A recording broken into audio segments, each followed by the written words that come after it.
Donc maintenant, je vais présenter mes travaux de thèse que j'ai effectués du coup au LEDNA, donc NAM, Pyramis, César. Donc une thèse aussi Université de Paris-Saclay. Donc avec Émile Charon, Mathieu Pinot, Cécile Reynaud. Cécile Reynaud, peut-être enfin, qui était l'ancienne chef de labo, ensuite il y a eu Martin, maintenant c'est Mathieu Pinot. Mais du coup, pour ceux qui font bien le terme, peut-être que voilà, c'est bon, ouais, je les connais. Ah ouais, bien, bien. Bah, Martine, surtout. Ok, bah, très bien. Bah, c'était la directrice de thèse. Je pense que c'est la directrice aussi. Ah non, bah, voilà, elle a pris le gamin. Elle a pris le gamin maintenant. Bon. Ok. Donc, le contexte, note de carbone, je ne vais pas vous, je vais pas vous apprendre grand-chose, mais voilà. Du carbone, d'applications intéressantes, donc propos de vie, pour la filtration, pour l'énergie. Donc, les notes de carbone, on peut les trouver donc enchevêtrées ou alors alignées verticalement, notamment les deux grandes morphologies de carbone. Donc, un tapis de notes de carbone, donc moi je dis beaucoup de tapis donc, pour les notes. Ça a des propriétés intéressantes, donc de l'anisotropie, de l'espace disponible en molécules et une haute surface spécifique pour un recouvrement avec un matériau plutôt capacitif, par exemple. Et donc, le contexte de ma thèse était aussi, euh, donc il y a un besoin de développer une méthode de production à bas coût et robuste. Et donc, le contexte de ma thèse, c'était quoi aussi? Le lien avec une startup, donc Nawa, qui n'existe plus vraiment, enfin, ça a été remanié dans tous les sens, hein. Bref, souvent le cas avec les startups. Donc, Nawa Technologies qui avait pour but de faire des supercapaciteurs, fast supercapacitors avec des nanotubes de carbone. Donc, la synthèse de nanotubes de carbone, nous, on l'a fait on la faisait par CVD. Donc, très rapidement, un four, des précurseurs catalytiques carbonés, qui sont des fours avec peut-être une source de chaleur supplémentaire, donc un plasma ou un filament chaud.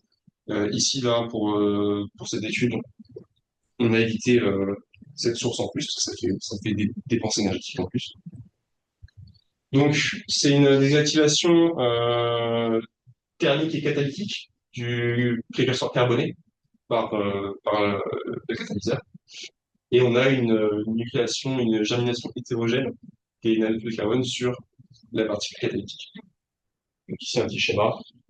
On se place, nous, avec une croissance sur la base.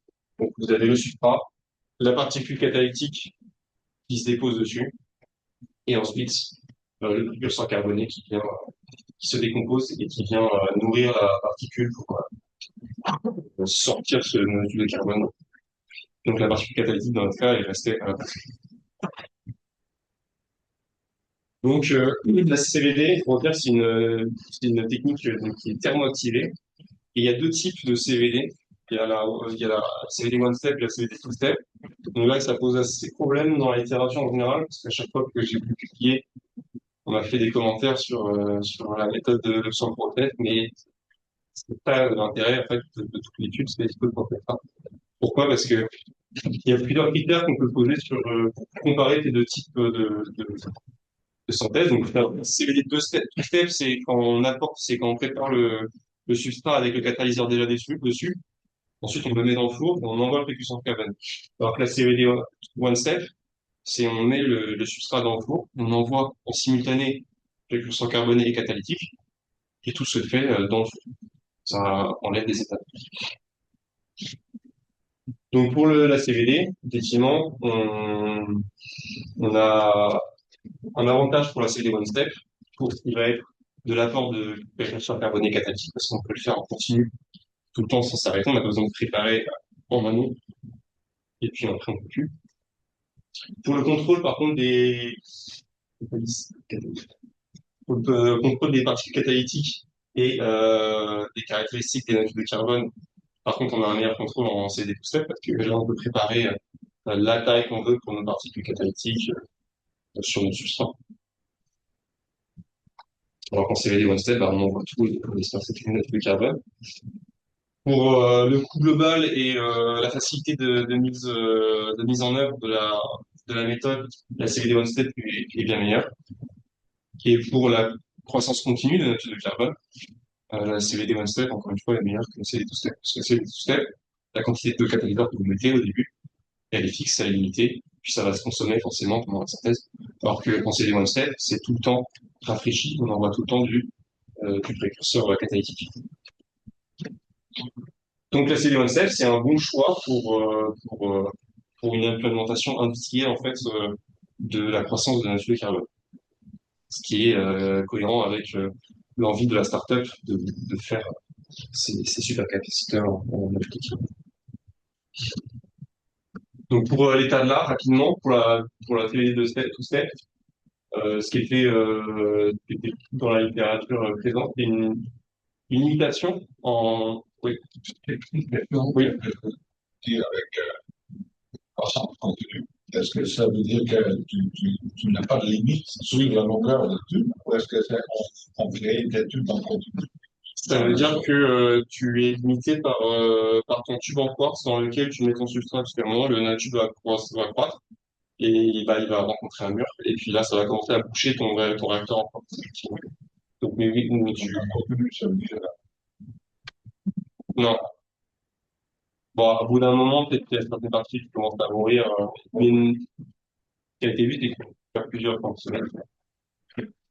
Et donc, en two-step, donc avec le précurseur catalytique prédéposé sur le substrat, donc quantité de catalyseur limitée, on voit au bout d'un moment une limitation de l'épaisseur des tapis, donc après une certaine durée de synthèse, une hauteur maximale des tapis, et avec des croissances assez faibles, des vitesses de croissance assez faibles, inférieures à demi-comparé. Et ce phénomène du coup de limitation ou de ralentissement de la croissance, c'est quelque chose qui est connu. Il y a plusieurs hypothèses. Ça peut être une diffusion des espèces au sein du tapis, ça peut être un empoisonnement des particules catalytiques. Euh, c'est un mécanisme, un problème qui était déjà débattu à mon époque. Je pense pas qu'ils aient tout répondu maintenant. Maintenant, pour ce qui est de la synthèse, de l'état de l'art sur la synthèse en one step, donc il y avait très peu d'études à mon époque. La plupart, c'était des tapis de moins de 100 microns, pareil, pour des vitesses très faibles, pareil, 2 microns max. Et c'était surtout des papiers qui étaient sur le côté applicatif de la série One Step. Parce que le rêve de la série One Step, c'est que vous avez un four et vous avez un ruban d'aluminium qui passe dedans, ou d'un cuivre qui passe dedans en continu, et vous pouvez faire des mètres et des mètres de, de, enfin, de bandes prêtes à être utilisées dans un capaciteur, quoi. Vous pouvez les enrouler, quoi. Avec du coup toujours l'apport de précurseurs catalytiques et carbonés ensemble. Et donc, ce qui a été fait au laboratoire avant que je commence ma thèse, c'était le travaux de Fabien Dassois. Et donc, lui, il avait vu que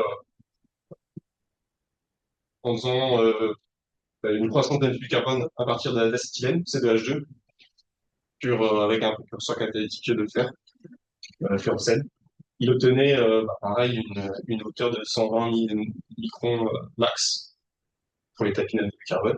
Par contre, la, en diminuant la quantité d'acétylène, il avait une hauteur plus importante. Donc en ayant toujours peut-être une vitesse de croissance globale assez faible, mais pouvait augmenter l'épaisseur des tapis. Et l'intérêt de ça, c'est de pouvoir contrôler au maximum les caractéristiques du tapis. Un tapis le plus long possible n'est pas forcément toujours intéressant. En tout cas, si on peut y arriver, ça veut dire qu'on est plus libre de modifier les caractéristiques de notre tapis. C'est pareil, toujours cette limitation d'épaisseur au bout d'un certain temps, la réaction la synthèse qui ralentit. Aussi dans la littérature, pour les two-step, donc il y avait l'utilisation de CO2 ou d'eau ou d'oxygène, d'air, n'importe quoi, afin qu'il soit oxydant, pour prolonger la durée de vie des particules catalytiques ou alors pour entretenir la réaction d'une manière ou d'une autre. Donc pour avoir des hauteurs encore Mais là, ici, vous pouvez voir comment, en fait, dans ce papier-là, ils sont passés d'une hauteur de 80 microns à 4 ans en petit à petit en rajoutant du CO2. Et même une hauteur maximale de 1100 microns mais en vigueur, donc une vitesse de croissance assez faible, en fait. Donc là, il y avait un intérêt aussi au début de ma thèse sur l'étude de l'addition de CO2. Et donc ça, c'était enfin, c'était l'état de l'art au début de ma thèse. Donc les travaux en one step et two step, ici pour ce qui va être médiane température, donc à 600 degrés. Pourquoi? Parce que l'aluminium, ça fond à 660.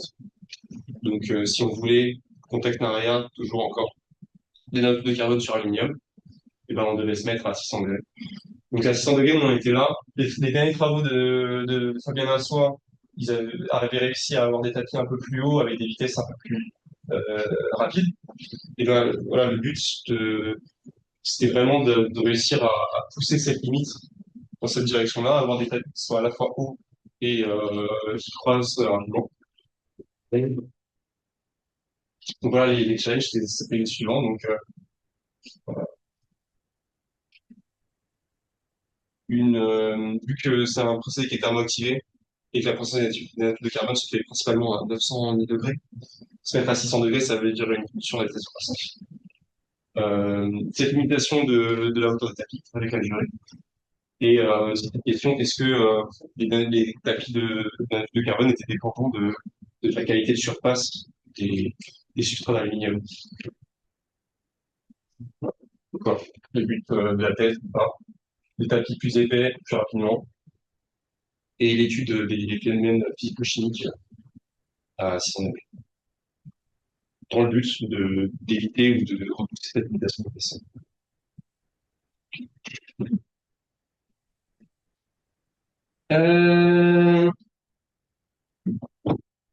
Donc, ouais, étude de l'effet de la phase gazeuse réactive. Donc, est-ce qu'un excès de carbone entraîne cette limitation d'épaisseur, en fait, par empoisonnement de la particule galactique? Ajout d'un oxydant, CO2, et effet du substrat sur la croissance. Donc là, c'est rapidement le setup expérimental. Donc, vous avez ici une solution contenant un précurseur catalytique qui est injecté à ce moment-là. En même temps, le précurseur carboné mélangé à d'autres gaz qui est injecté au même endroit passe par un évaporateur de 150 degrés pour former une première vapeur qui va ensuite dans le four, 615 degrés, pour faire la synthèse. Je vais accélérer du coup. On a été quand même là. Donc l'étude des paramètres, c'est cela. Acétylène, c'est notre précurseur carboné. On a diminué la quantité d'acétylène.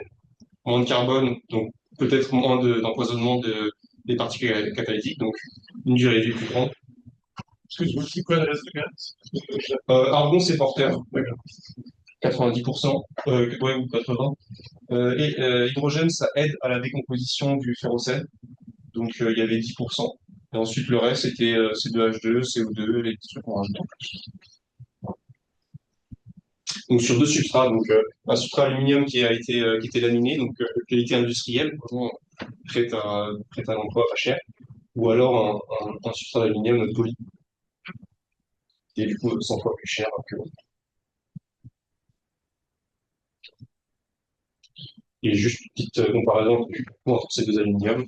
Donc là à gauche, on peut voir un aluminium laminé avec une rugosité de 80 degrés et le côté poli, rugosité de 5. Donc, première partie, je suis allé un peu plus vite. La réduction de la quantité de précurseur carboné, donc d'acétylène. Donc, pour les trois conditions, donc 1,5 et 1,5, donc en diminuant la quantité d'acétylène, à chaque fois en 20 minutes, on avait quand même ce tapis-là. C'est-à-dire que la méthode est quand même très robuste, c'est qu'on a changé enfin, très fortement les paramètres, on avait quand même des tapis. Donc, verticalement alignés, on faisait que du multi-roll, pas de single roll. Quand j'ai reproduit les résultats de Fabien Massois qui sont là, j'ai obtenu à peu près la même chose, c'est-à-dire une limitation pareille d'épaisseur après 40 minutes à 150 microns. Donc, comment dire, bonne reproductibilité des résultats. Et on peut voir que, en fait, après, plus la synthèse dure longtemps, plus on a l'apparition de, de- de produits secondaires, de morphologie additionnelle carbonée au pied des tapis. Donc là où on trouve nos particules catalytiques, d'où le fait qu'on voulait réduire en fait cet apport en carbone pour peut-être éviter ces choses-là et améliorer la durée de vie de nos particules catalytiques. Et donc ce qu'on a vu, on a vu ces résultats-là. Donc ça, c'est le 15%. À 5%, on a eu une augmentation de notre durée de vie de particules catalytiques, ou en tout cas une augmentation de la durée de vie de la croissance, avec des hauteurs beaucoup plus hautes au pays, et à 1,5 encore plus haute. Donc l'abaissement de la quantité d'acétylène introduit, ça a vraiment augmenté la, la durée de vie de la croissance. Et sur Aluminium Poly, c'était encore plus exacerbé, simplement, on a carrément obtenu des tapis de 675 microns en 60 minutes, donc avec des vitesses de croissance de 4,2 microns par minute. Je vous rappelle, l'état de l'art, c'est dans les 2 microns par minute, donc on avait vraiment un résultat excellent. Donc, très bonne reproductibilité des synthèses. Jusqu'à 160 minutes, là, les barres d'erreur, elles sont assez resserrées. Par contre, quand on dépasse 160 minutes, on a une décroissance de l'épaisseur des tapis, donc on a eu un peu de mal à expliquer. Et là, je vais parler surtout de la partie entre 0 et 160. Si vous voulez, pour les questions, après, on parlera de cette décroissance de... Voilà. Euh, donc, quand on regarde à 1,5% d'acétylène, on peut voir qu'en fait, jusqu'à 160 minutes, nos tapis sont très propres. Enfin, propre, c'est un mot qui veut un peu rien dire, mais il y a très peu en fait de morphologie additionnelle au fait des tapis. Là, pour rappel, 15% d'acétylène à 160 minutes, on avait ça, quoi, vraiment une explosion, des choux-fleurs en fait, plein de trucs au pied des tapis. Donc, l'abaissement de l'acétylène, ça permet d'avoir des tapis plus propres. Pour ce qui est de la conversion du fer dans nos tapis, en abaissant l'acétylène, on a fait x4, c'est-à-dire que la conversion du fer depuis le ferrocène, notre fer était plutôt incorporé dans les tapis et il partait pas autre part, donc sur les parois du réacteur ou dans l'exhaust de notre setup. Et pareil pour la conversion du carbone, depuis l'acétylène, une augmentation x4. Donc en fait, l'abaissement de l'acétylène, ça permet une meilleure intégration en fait de toutes les espèces qu'on utilise dans nos tapis et pas ailleurs. On a modélisé euh, on a modélisé l'évolution des épaisseurs avec un modèle exponentiel qui est typique d'une désactivation des particules catalytiques par empoisonnement en carbone. Et ce qu'on a vu, c'est que pour les durées de 0 à 60 minutes, le modèle correspond bien, ce qui tend à faire penser qu'effectivement, notre problème de limitation d'épaisseur, c'est un problème de désactivation des particules catalytiques, et pas autre chose, comme une diffusion des espèces ou une diffusion des particules catalytiques dans le substrat. Ça peut exister, ça aussi. Mais nous, on n'avait pas ça. On a fait, euh, on a fait des XM, pour vérifier qu'on n'avait pas de diffusion. Donc ça, c'est vrai à chaque fois pour les parties 0,50, mais on a cette diminution d'épaisseur qui vient tout faire tomber, bien sûr. Donc après 60 minutes, cette croissance qui même a l'air d'être continue dans ces conditions, on pas de température, même si on a ce problème-là de décroissance. Euh, ouais, donc conclusion sur la diminution de l'acétylène. Croissance continue, ou quasi continue, à 1,5 degré sur aluminium poly. Des épaisseurs plus hautes, 675 microns, et des vitesses de croissance bien au-dessus de l'état de l'art, donc bien au-dessus de 3 microns par minute. Et une diminution des morphologies additionnelles carbonées, c'est difficile à caractériser.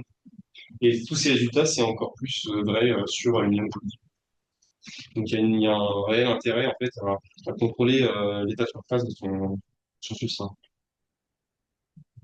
Et notre modèle exponentiel euh, correspond bien aux données expérimentales, mais il y a deux problèmes.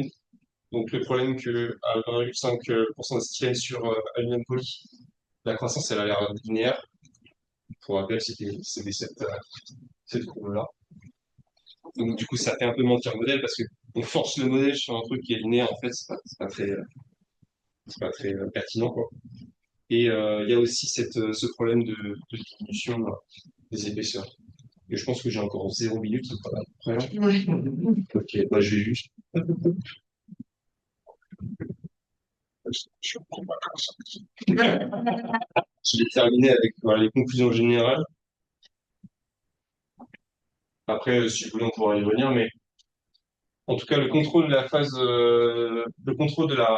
gaz réactive, donc précurseur carboné, précurseur catalytique, ça a permis quoi? Ça a permis que dans l'état de l'art, on était là, et j'ai pu avoir des tapis qui étaient à la fois plus épais, pour des vitesses de croissance un peu plus élevées, et voire même beaucoup plus élevées, tout en améliorant aussi la densité des tapis. L'ajout de CO2, ça m'a permis d'avoir des tapis encore plus hauts, donc là, quasiment au millimètre. J'ai jamais atteint le millimètre, mais j'y ai presque. Et l'intérêt aussi de l'utilisation d'un substrat d'aluminium avec une surface polie a fait ses preuves. Voilà. Merci. Merci, Laure.